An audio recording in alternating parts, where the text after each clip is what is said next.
দুই সময় ঘুমালে আপনি ফকির হয়ে যাবেন।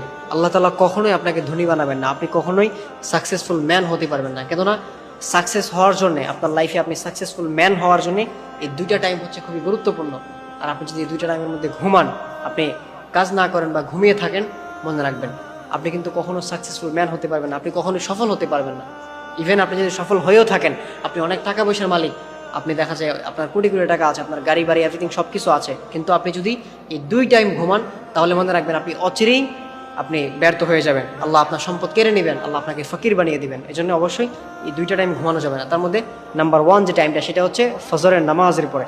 আপনি যদি ফজরের নামাজের পরে ঘুমান, মনে রাখবেন আপনি ফজরের নামাজ পড়তেছেন না, দেখা যায় রাতে আপনি 12টা 1টা 2টা 3টা বাজে আপনি ঘুমাচ্ছেন, ইভেন দেখা যায় ফজরের নামাজের আগ দিয়ে আপনি ঘুমিয়ে যাচ্ছেন, ঘুমিয়ে আপনি ফজরের নামাজ কাজা করে একদম ঘুমিয়ে একদম বেলা 12টা 1টার দিকে উঠতেছেন, মনে রাখবেন আল্লাহ কিন্তু আপনাকে খুব অচিরে ধ্বংস করে দিবেন। কেননা এই ফজরের সময়টা, এটা হচ্ছে খুব গুরুত্বপূর্ণ একটা সময়। যদি পারেন ফজরের নামাজের আগে উঠবেন, তাহাজ্জুদের সময় ওঠার চেষ্টা করবেন। কেননা এই সময় আল্লাহ তাআলা প্রথম আসমানে এসে বান্দাদেরকে ডাকতে থাকেন, আল্লাহ আমি মুস্তাগফিরিন ফাস্তাগফিরুল্লাহ, কে আছো আমি রবের কাছে ইস্তেগফার করবে, কে আছো আমি রবের কাছে ক্ষমা প্রার্থনা করবে, কে আছো বিপদে পড়ে গেছো আমি রবকে বলো, আমি রব তোমার বিপদ দূর করে দিব, কে আছো মুসিবতে পড়ে গেছো আমি রবকে বলো, আমি রব তোমার মুসিবত দূর করে দেবো। আল্লাহ তাআলা এরকম করে প্রথম আসমানে এসে বান্দাদেরকে ডাকতে থাকেন। সুতরাং আপনি যদি এই টাইমটাতে আল্লাহ তাআলার কাছে দোয়া করতে পারেন, আল্লাহ তাআলার কাছে চাইতে পারেন, আল্লাহ আপনার রিজিকের মধ্যে আরো বারাকা দিয়ে দিবেন। এই ফজরের সময় আল্লাহর হাবিব সাল্লাল্লাহু আলাইহি ওয়াসাল্লাম বরকতময় দোয়া করেছেন, আল্লাহুম্মা বারিক লি উম্মতি ফি বুকুরিহা, হে আল্লাহ আপনি আমার উম্মতের সকালবেলার সময়টাকে বরকতময় করে দেন।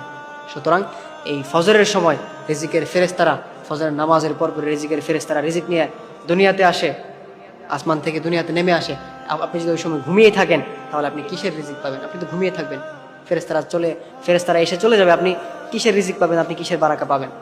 সুতরাং প্রিয় ভাইরা আমার, আপনারা অবশ্যই এই ফজরের নামাজটা পড়ে আপনারা আপনাদের কাজে লেগে পড়বেন, ইনশাআল্লাহ দেখবেন আল্লাহ তাআলা আপনাকে বারাকা দিবেন। আর যদি আপনি এই সময় ঘুমিয়ে থাকেন, তাহলে কিন্তু ফকির হয়ে যাবেন। আর এরপর নাম্বার 2 যেটা, সেটা হচ্ছে আসরের নামাজের পরে ঘুমানো যাবে না। এতে করে আপনার ব্রেনের ক্ষতি হবে, আপনার দেখা যায় ব্রেনের ব্যথা শুরু হবে, নানান প্রিপারেশনের মধ্যে পড়ে যাবেন, ডিপ্রেশনের মধ্যে পড়ে যাবেন। এই জন্য অবশ্যই আসরের নামাজের পরে ঘুমানো যাবে না। সুতরাং এই দুইটা টাইম আপনারা যদি ঘুমান, তাহলে কিন্তু কখনোই সাকসেসফুল ম্যান হতে পারবেন না, ইভেন আল্লাহ তাআলা আপনাদেরকে আরো ফকির বানিয়ে দিবেন।